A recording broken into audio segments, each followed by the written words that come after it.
I call Adrian Rurahui. Thank you, Mr. Speaker. It's a pleasure to make a contribution to the third reading of these now 34 bills before the House, sir. During the earlier stages of the bill, I called it the Fix It Up Bill. And in this instance, I'll probably refer to it again as that. It fixes a number of mistakes over a wide range of bills that we've heard about already in this debate, sir. I do want to re-mention again a point that I made during the committee stage, and that was around the Ngāti Manuhiri claim settlement.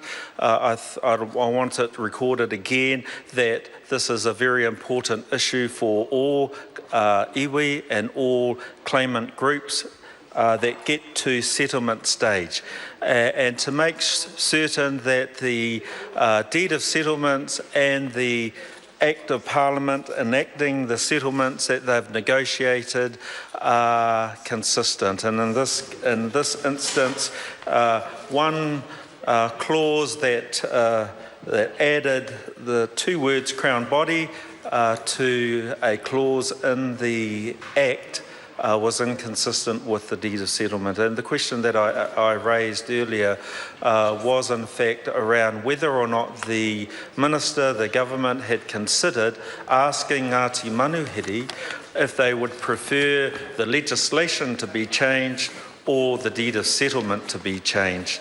And the number of Crown Body owned land and properties within the area of interest of Ngāti Manuhiri, I think should have been examined to see if that was viable. And so I raised that issue in the third reading, sir. Also, fixing up 34 bills, I did in speaking and adding to the previous contributor around the process and asking the question why so many mistakes.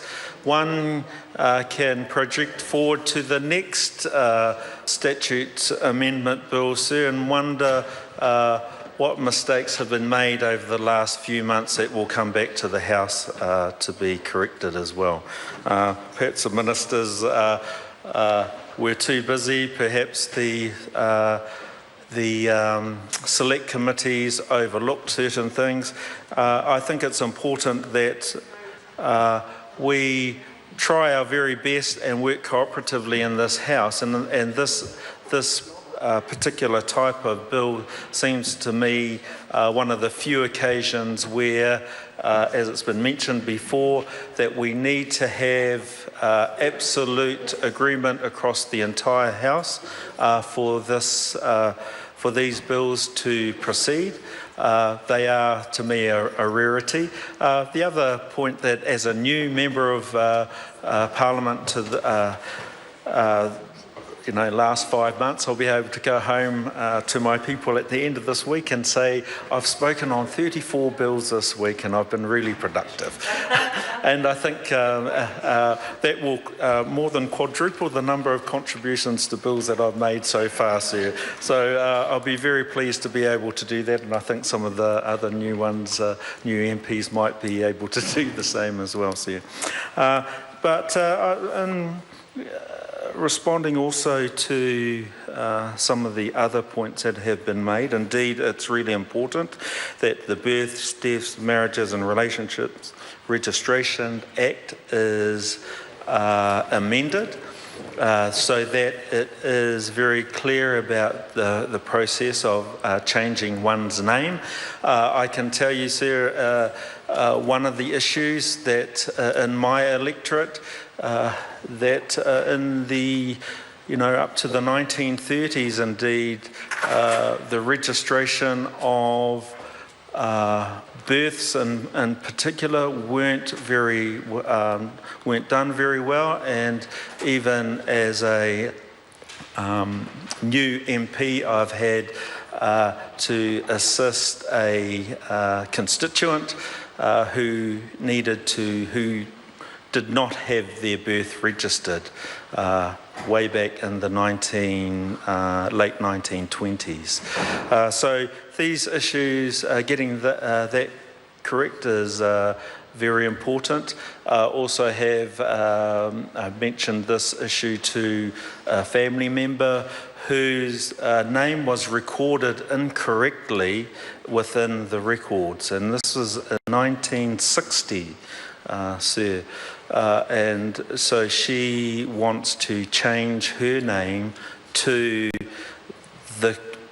correct the spelling of her name, which was recorded incorrectly. I won't mention the name, but her name, if translated as it was recorded, would mean chair, and I can assure you she's not a chair. And that was a simple spelling mistake because of the recording of her name when her birth was registered. So, sir, it's important, and a whole host of these bills. We've had a number of contributions on the Official Information Act, and I too support the contribution that the Honourable Ruth Dyson made around the time frame of receiving responses for official information requests. Sir, also I've heard a number of contributions that I'm not sure we're all very helpful in discussing these amendments to the 34 statute.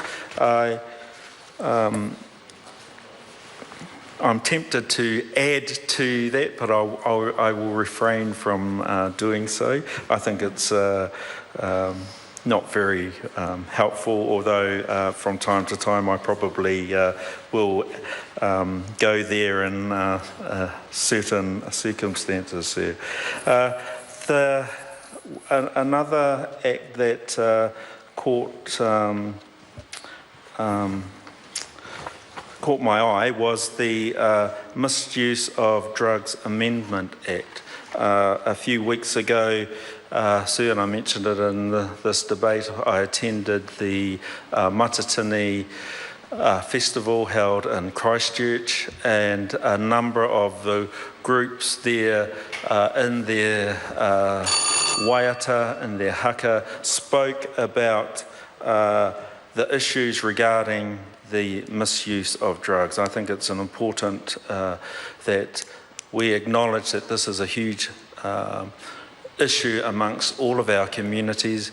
I can tell you in Te Taihauru is no different, that the issues around misuse of drugs needs serious attention, and making certain that this particular act is amended, hopefully that it will contribute to the improvement of helping those who have addictions. A number of, this is a huge issue, the issue of addiction within my electorate, and I suspect in a number of electorates which we need to always